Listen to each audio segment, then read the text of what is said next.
Welcome everyone, welcome to zero association.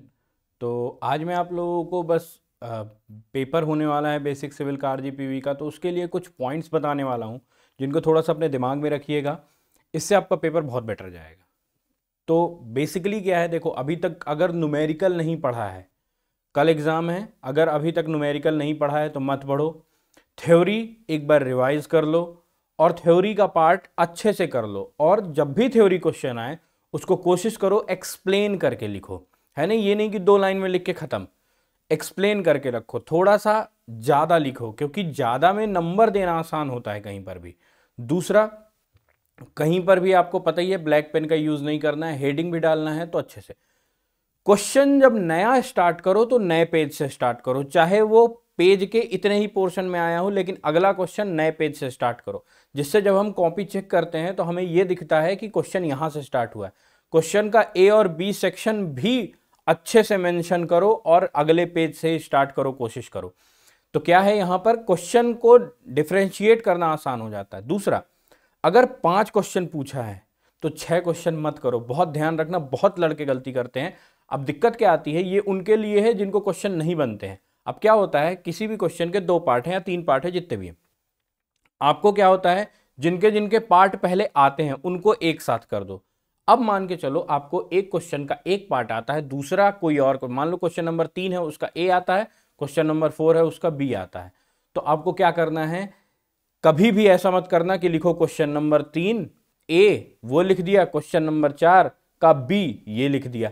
इसमें क्या होता है, नंबर ऑफ क्वेश्चन आपने ज्यादा अटेम्प्ट कर दिए। मान लो आपको 5 अटेम्प्ट करना था, आपने 6 अटेम्प्ट कर दिए। अब उन दोनों में से जिसमें ज्यादा नंबर मिलेंगे वो जुड़ेगा, जिसमें कम नंबर मिलेंगे वो कट जाएगा। अब आपका यहां पर अटेम्प्ट खराब हो गया। तो आपको क्या करना है, कोशिश करना कि उसी क्वेश्चन का दूसरा अटेम्प्ट करो। अगर नहीं आता है, बिल्कुल भी नहीं आ रहा है कि सर कुछ समझ में नहीं आ रहा, वो तो हमको हवा ही नहीं लग रही क्या है, तो क्या करना है, क्वेश्चन नंबर 3 डालो, उसका ए अटेम्प्ट करो, और जो 4th का बी आता है या किसी और का कोई और सेक्शन आता है तो क्वेश्चन मत डालो, डालो बी और लिख दो चुपचाप।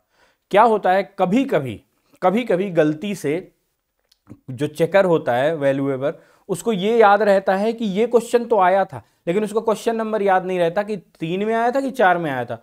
तो कभी कभी वो हो सकता है आपको नंबर देकर चला जाए, लेकिन अगर आपने क्वेश्चन अलग अलग क्वेश्चन में किए हैं तो ये कंफर्म है कि आपको नंबर नहीं मिलेंगे। तो सबके लिए ये है कि कोशिश करो कि ये कर दो, पूरा पेपर अटेम्प्ट करो, एक भी क्वेश्चन छोड़ने की जरूरत नहीं, बिल्कुल भी नहीं छोड़ना है। पूरा पेपर अटेम्प्ट करो, पूरा का पूरा A to Z। पहले उन क्वेश्चंस को करिए अच्छे से, टाइम मैनेज करते हुए, क्योंकि क्वेश्चन थोड़े बड़े होते हैं थ्योरी वाले, तो पता चला पहला क्वेश्चन लिखने में ही 1 घंटा निकल गया, बाकी में आप बहुत तेजी से कर रहे हो। तो टाइम को मैनेज करके चलिए। ए और बी बहुत अच्छे से साफ साफ तरीके से लिखिए, बहुत ज़्यादा कुछ भी ऊटपटांग लिखने की ज़रूरत नहीं है। आपको सब्जेक्ट से रिलेटेड है लिखिए, थ्योरी का पोर्शन है। जिन्होंने मेरे वीडियोस देखे होंगे उनको चीज़ें याद होंगी, ठीक है। तो जो कान में आपके गूंज रहा है उसको, और कॉलेज से जब निकलो तो वहाँ पर कान में लगा लो ईयरफोन, और वीडियोस को 1.5x में बढ़ाकर केवल सुनते हुए चले जाओ चुपचाप। एक दिन पंचायत मत करो बस में, ठीक है। कान में लगाओ और चुपचाप सुनते हुए चले जाओ, तो हो सकता है 1-2 नंबर का वहाँ से बन जाए। मैंने छोटे छोटे वीडियोस बना के रखे हैं, जैसे जो topic Bow's notation, free body diagram, force diagram, radius of gyration, इन पे तो इनके छोटे छोटे वीडियोस पड़े हुए हैं, उनको जाकर देख लो। प्लेलिस्ट चेक कर लो बेसिक सिविल की, उसमें जाके देख लो क्या नहीं आया, क्या आ सकता है। यूनिट 3 यूनिट 4 सब मैंने कंप्लीट करा के रखा है, तो जो समझ में आ रहा है वहाँ से कर लो। न्यूमेरिकल अब मत चेक करना, नहीं तो परेशान हो जाओगे, फंस जाओगे। न्यूमेरिकल नहीं, अब थ्योरी वाला पोर्शन करो। और कोशिश, कोई भी वहां पर ग्रामर चेक नहीं करता है, ठीक है, ये ध्यान रखना। तो अगर आपको समझ में आता है तो इंग्लिश में, टूटी फूटी इंग्लिश में जो भी आप लिख सकते हो लिख दो। गलत ग्रामेटिकली नहीं होता है, बस आपका जो लिखना चाह रहे हो, जो कहना चाहते हो, वो एग्जामिनर को समझ में आना चाहिए। तो ये कुछ थे, अच्छे से मस्त सोइए, कोई दिक्कत नहीं है, पेपर अच्छा ही जाएगा। प्रीवियस ईयर थोड़ा सा एक बार पलटा के देख लेना, उसमें जो क्वेश्चन बार बार रिपीट हुए हैं उनको जरूर एक बार चेकआउट कर लेना। बस इतना ही करके सो जाओ बढ़िया।